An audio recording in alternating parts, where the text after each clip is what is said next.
Take 455. And in this lesson, I'm going to give you a quick demonstration on how to build cross-functional flowcharts using Microsoft Visio 2013. And so the first thing you need to do, of course, is run Microsoft Visio. And we're going to use the class exercise that is posted on Blackboard. I'll show you in a few seconds what that diagram looks like. So the whole idea is to learn how to draw that same diagram. So the first thing you want to do is open Visio and then select the cross-functional flowchart template. So open that and select Create, and then you'll have a blank canvas with a whole bunch of symbols. So you have all the drawing symbols here on the left-hand side, and you'll do the drawing in the canvas right here. So naturally this is hard to read, so it's very easy to adjust. I can just go and zoom in with this plus sign over here, and then you can see some more. So we're going to start by putting the title. So I'm just going to double click on the title, and I'm going to type the title of the chart.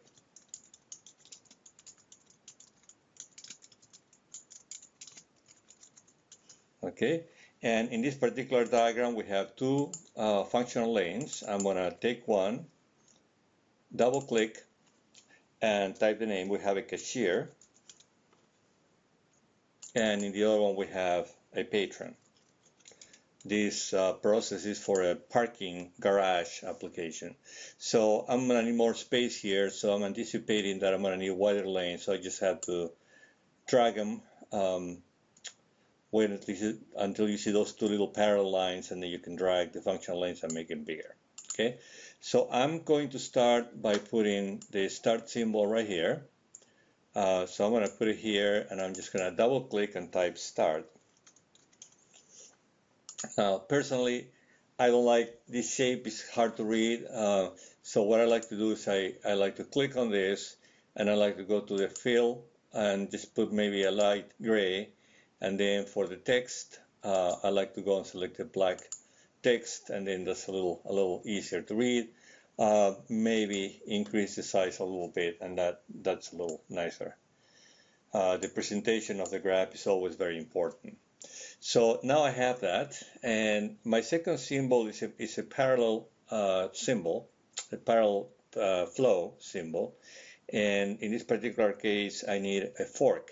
But as you can see here, there are no forks. All right, there are no forks in this particular cross-functional flowchart, which I think is an error, because parallel flows are an important part of diagramming. But that's easy to correct. So just go to the search box, and then in here you can just type UML fork, because the UML drawing template has forks. So we can just borrow one from there, and it's right here. It's very, very simple. It's just a little box. It's no big deal. So what we're going to do here is we're going to turn this vertical, and we're going to make it a little narrower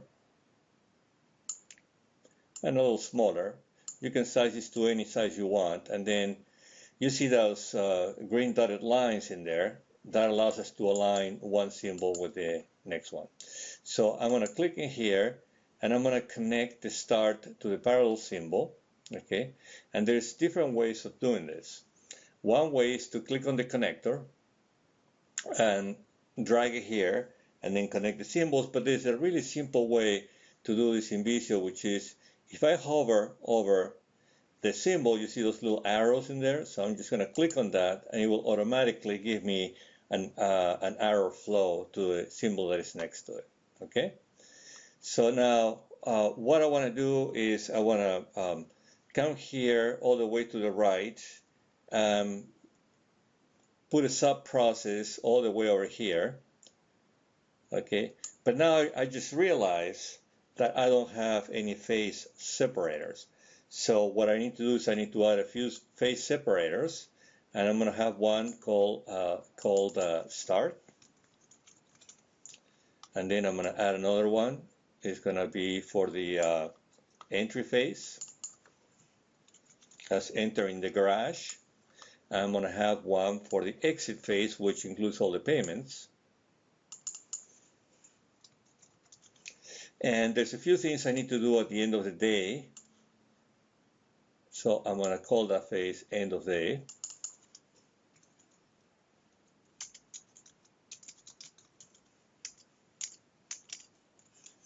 And here in the last, I like to put end.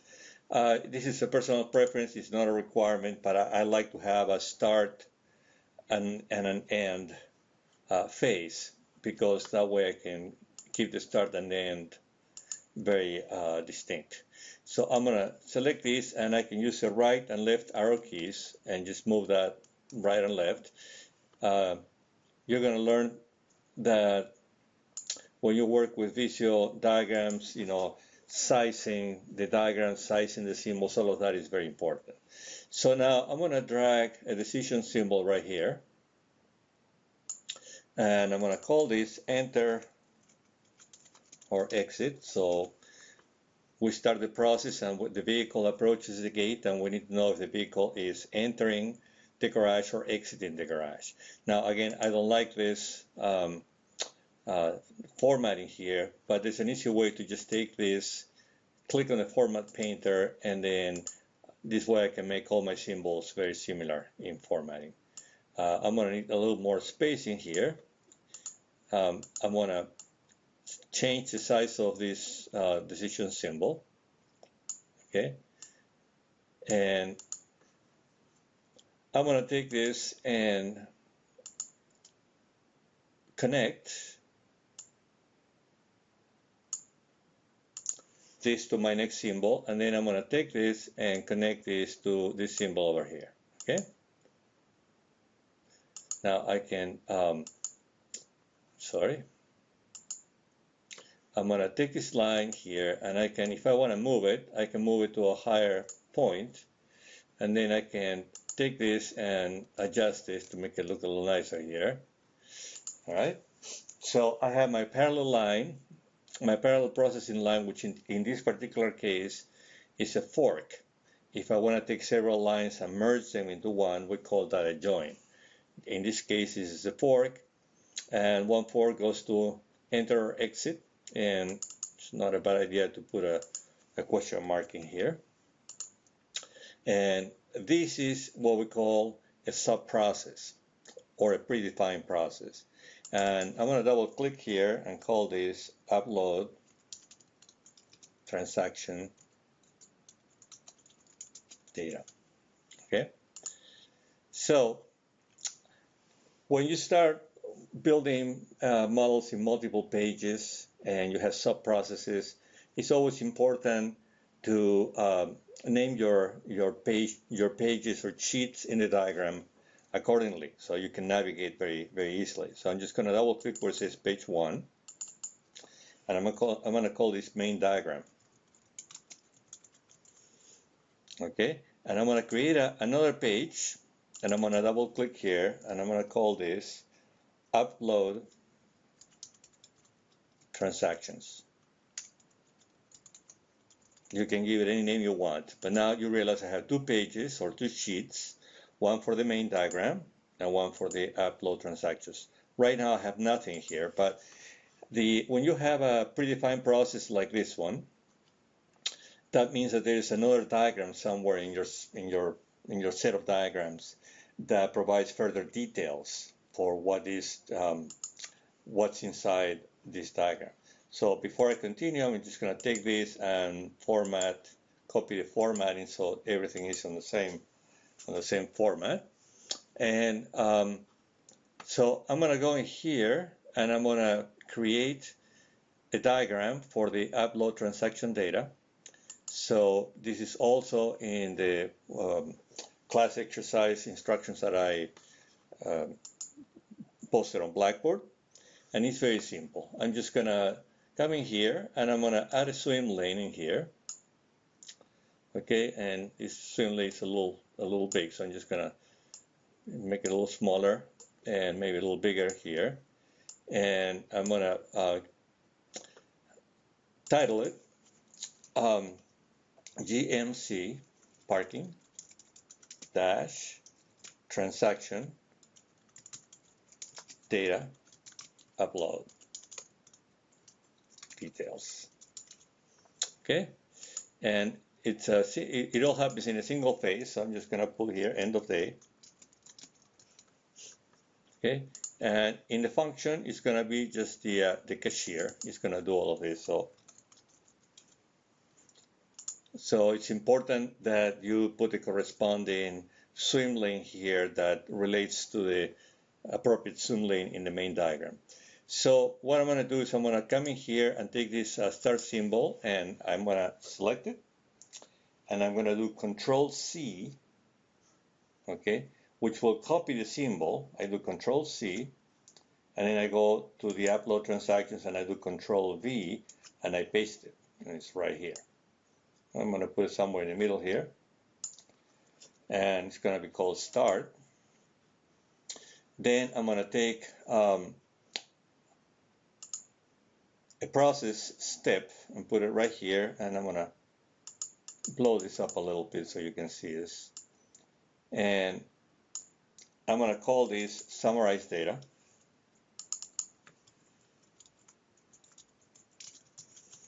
And of course, I'm going to format them the same. So I'm just going to copy the formatting. And I'm going to take this box and I'm just going to copy with Control C and then do Control V and create the next box. And I'm going to call this compute totals.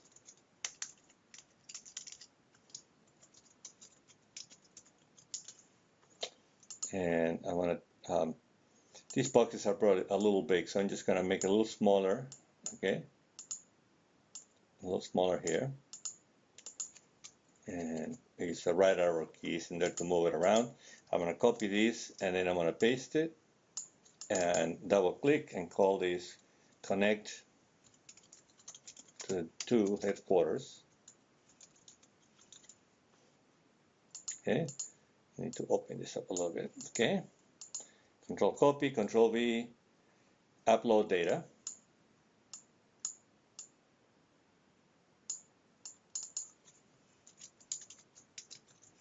And then I'm going to take the start symbol and I'm going to copy it and paste it.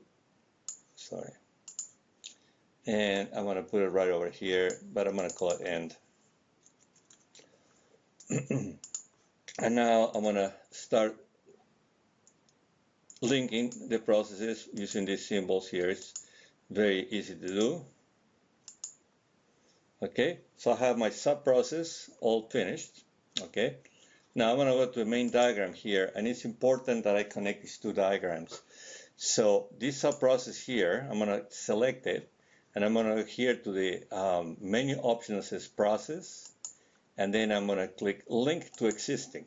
Now, you can link to a new page that doesn't exist and create it on the fly, or you can link to a page that you have already created. So in this case, we have created a sheet for the upload transaction data, which is right here. So I'm just going to link it.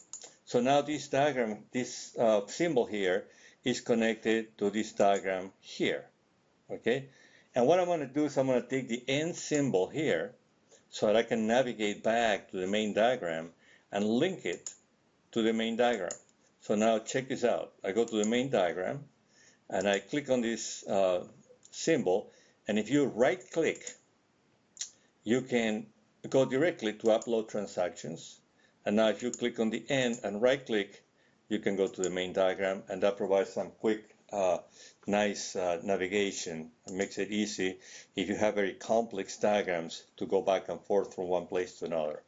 So what I'm going to do now is I'm going to take this box here, which is already nicely formatted, and I'm going to copy this to the main diagram. But in this particular case, I'm going to align this with this box, and I'm going to name this present ticket for payment, okay?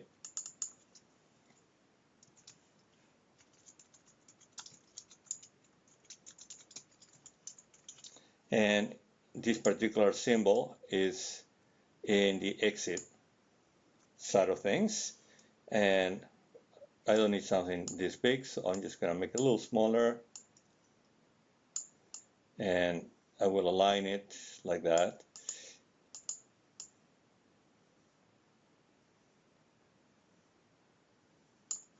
Okay, and I'm going to copy this, and I'm going to paste it, and I'm going to put it right here, and I'm going to call this retrieve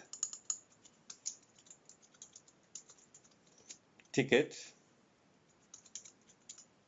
with timestamp.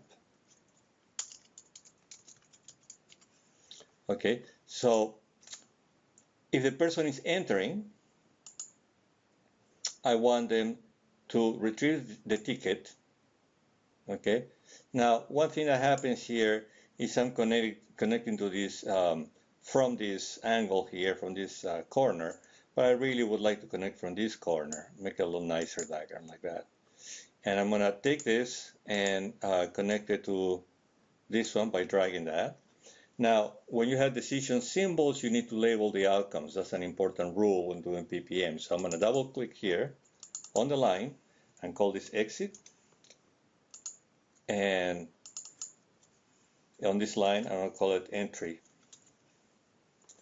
Okay, so here's the question, enter or exit. If exit, I go this way. If entering the garage, I go this way. Okay, if you don't put labels, you have no idea where to go under which conditions. Okay, so that's very important. So I'm going to take this and make it a little bigger here, and I'm going to take this box, control copy, and paste it over here, and I'm going to call this enter and park. Okay, and I'm going to connect them.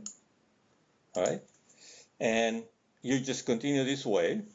I'm going to just start diagramming quickly. I'm not going to talk too much so that I can finish this exercise with sufficient time in here. So I'm just going to call this end. Okay, and notice that I already have a page break in here, so I'm going to be making adjustments at the end just for formatting purposes. Okay, so I'm just going to do this very quickly, and you can follow me with the example with the class exercise that I have posted on Blackboard.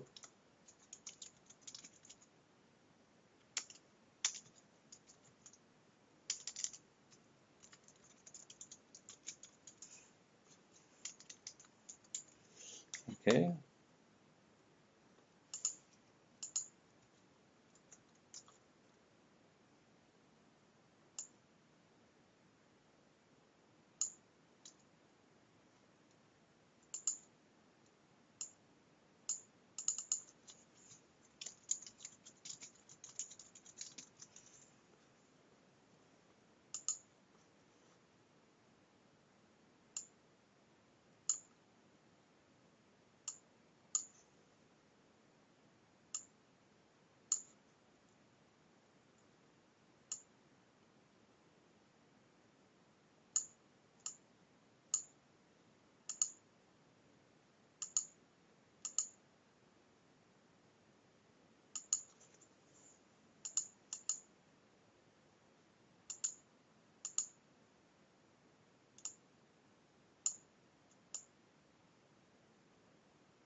Okay, as you can see, I always try to make good alignments in the diagrams, and also I need to move the shapes a little bit so that everything fits in one page. You know, to the extent possible, you should try to fit everything in one page. Okay, so I'm going to move things around a little bit here. Okay.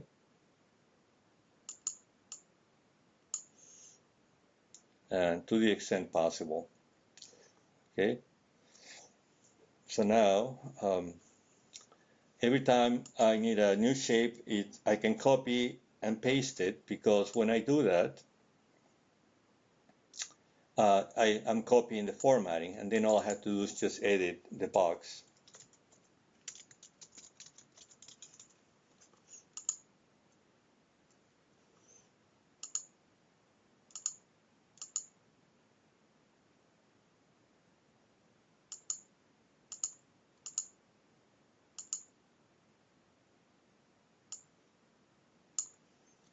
Okay.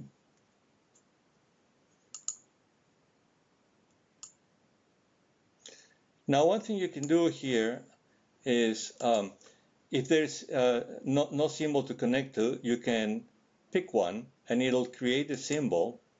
But what I like about it is that it doesn't really give me the formatting that I like, so I'm going to have to copy the format to that box. So I prefer to, then this is just a matter of personal preference, but you can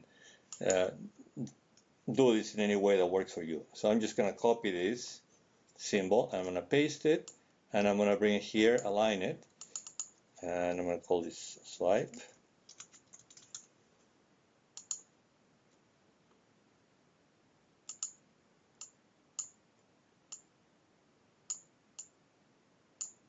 Okay. And I'm going to take this.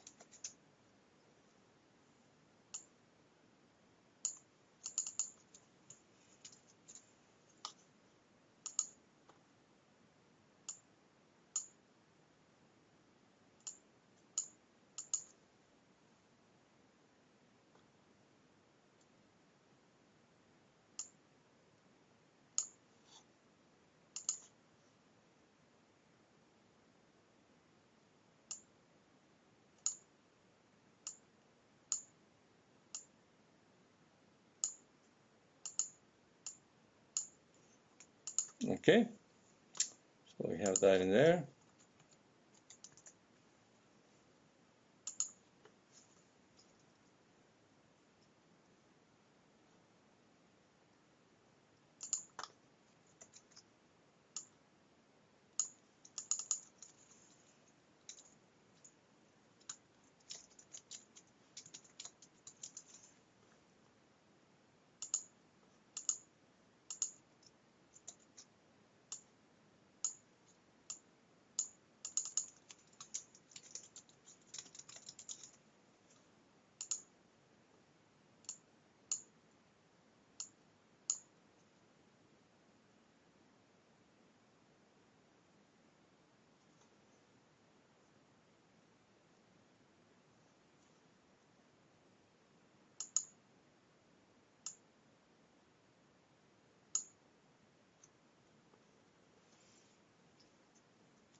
And I need a symbol here to approve charge card transactions.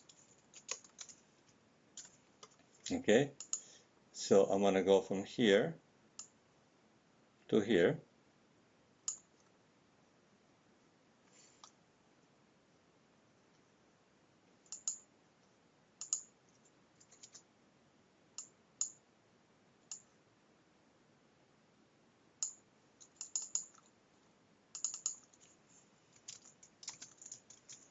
If the payment is approved, I'm going to open the gate. If the transaction is not approved, I'm going to go back to a different alternative payment method. Okay, so I'm gonna connect this to here, and of course I need to label the outcomes. So if approve equal yes, I'm going to open the gate. And if approve is equal to no, I'm going to ask for a different form of payment. Okay, and after the gate is open, I'm going to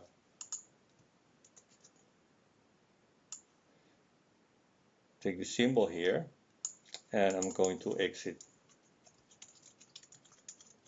into the garage.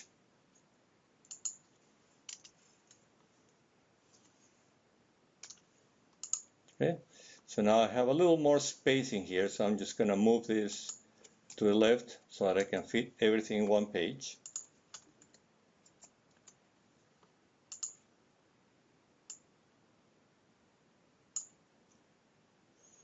Okay. And I'm almost ready to go here.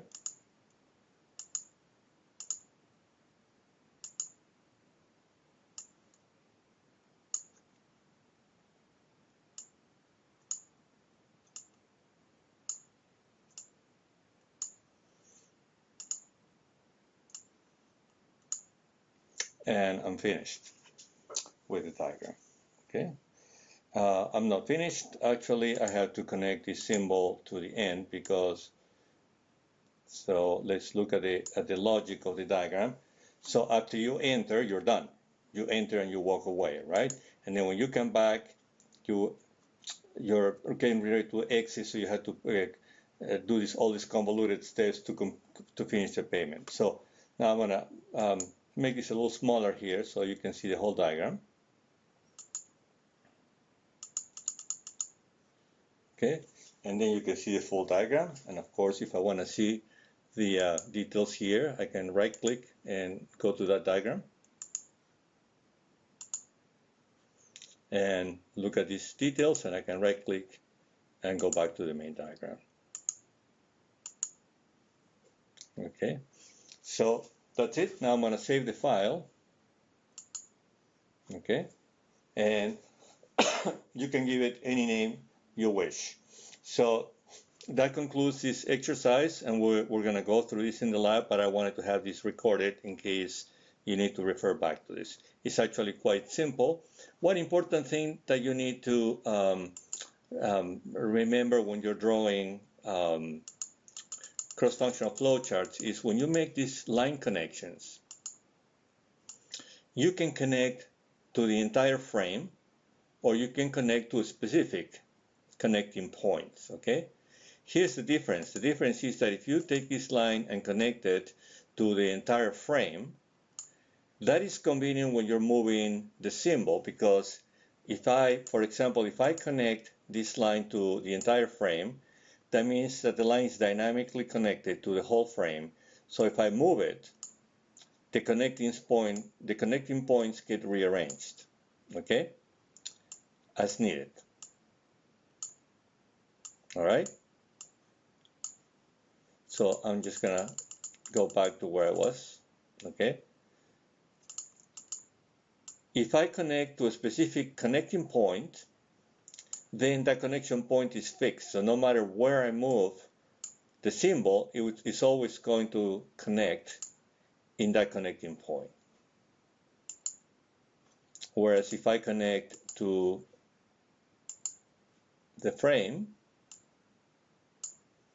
the connecting point will be adjusted dynamically to fit the aesthetics of the diagram. Okay, that's it. I'm going to stop here, and we'll talk about this in class. Thank you.